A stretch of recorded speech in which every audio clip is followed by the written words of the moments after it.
Bismillahirrahmanirrahim. Assalamualaikum warahmatullahi wabarakatuh. Alhamdulillah, nahmaduhu wa nasta'inuhu wa nastaghfiruh. Wa na'udzu billahi min shururi anfusina wa min sayyi'ati a'malina. May yahdihillahu fala mudilla lahu wa may yudlil fala hadiya lahu. Asyhadu an la ilaha illallah wa asyhadu anna Muhammadan abduhu wa rasuluh. Amma ba'du. Perkenalkan, nama anak pada Syihab dari kelompok 1, dan pada kesempatan kali ini ingin menyampaikan tata cara memandikan jenazah. Hukum memandikan jenazah, memandikan mayit, hukumnya yaitu fardu kifayah. Siapa yang memandikan mayit? Yang memandikan mayit contohnya orang yang paham fikih pemandian mayit, lebih diutamakan jika kalangan kerabat mayit. Sebagaimana yang memandikan jenazah, Nabi SAW adalah Ali radhiyallahu anhu dan kerabat Nabi. Ali mengatakan, aku memandikan Rasulullah SAW dan aku memperhatikan jasad beliau seorang tidak ada celahnya. Jasad beliau bagus ketika hidup maupun ketika sudah wafat. Dan yang mengurung beliau dan menutupi beliau dari pandangan orang-orang ada 4, yaitu Ali bin Abi Thalib, Al-Abbas, Al-Fadl bin Al-Abbas, dan Salih, pembantu Rasulullah SAW. Aku juga membuat yang lahat untuk Rasulullah SAW dan di atasnya diletakkan batu bara.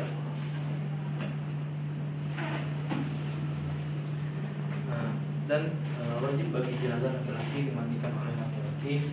Demikian juga dengan jenazah wanita dimandikan oleh wanita, karena kecuali suami terhadap istrinya atau sebaliknya.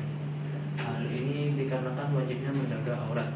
Rasulullah SAW ditanya, wahai Rasulullah, mengenai aurat kami, kepada siapa boleh kami tampak dan tampakkan, dan kepada siapa tidak boleh ditampakkan? Rasulullah menjawab, tutuplah auratnya kecuali kepada istrimu atau kepada kamu. Hadis riwayat Tirmizi. Kecuali bagi anak yang berusia kurang dari 7 tahun, maka boleh dimandikan oleh laki atau wanita. Selanjutnya adalah alat untuk memandikan mayit. Perangkat yang dibutuhkan untuk memandikan mayit diantaranya sarung tangan atau kain untuk dipakai orang yang memandikan agar terjaga dari najis, kotoran, dan penyakit. Kedua adalah masker penutup hidung, juga untuk menjaga orang yang memandikan agar terjaga dari penyakit. Yang ketiga adalah spons, pengosok atau kain untuk membersihkan badan mayit. Keempat adalah kapur barus yang sudah diurus untuk dilarutkan dengan air. Kemudian yang kelima, daun sidar atau bidara jika ada, yang biasanya digunakan untuk mencuci rambut dan kepala mayit. Jika tidak ada, maka bisa diganti dengan sampo. Kemudian yang keenam, 1 ember sebagai wadah air. Yang ketujuh adalah 1 ember sebagai wadah air kapur barus.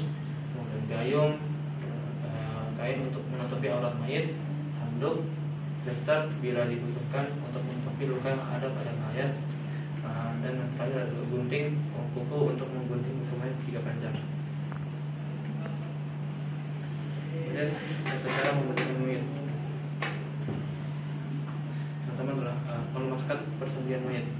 Syekh Abdullah bin Jibril mengatakan, adapun melemaskan persendian hikmahnya untuk mengenakan ketika dimandikan, cara dengan merentangkan tangannya lalu tekuk, dan diletakkan pundaknya lalu tekuk, kemudian pada tangan yang satunya lagi. Demikian juga dilakukan pada kakinya pegang lalu tekuk, kemudian direntangkan sebanyak 2 kali atau 3 kali sampai ia mudah untuk dimandikan. Kemudian membaringkannya di atas ranjang pemandian atau kayu. Melepaskan pakaiannya. Sebelum dimandikan jenazah yang sudah memandikan pakaian jenazah lepas dan diganti dengan pakaian yang dapat menutupi seluruh auratnya. Dan untuk batasan auratnya adalah laki batas dari pusat sampai lutut, jika untuk perempuan adalah seluruh tubuhnya.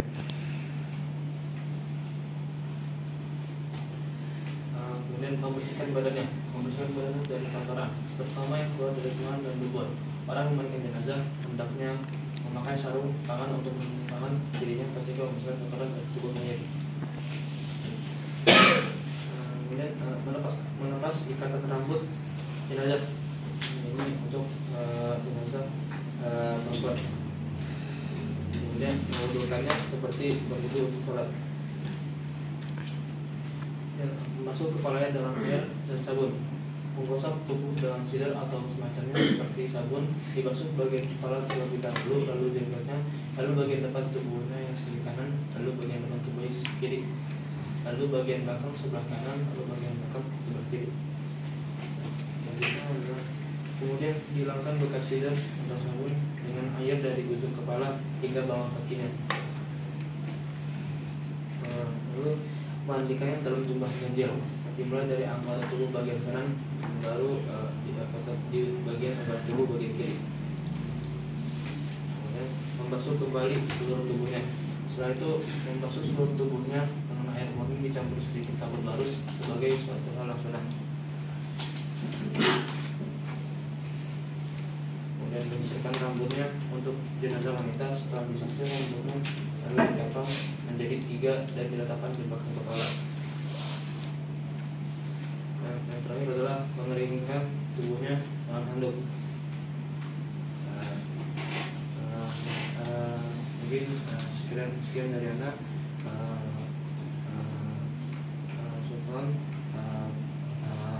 Assalamualaikum warahmatullahi wabarakatuh.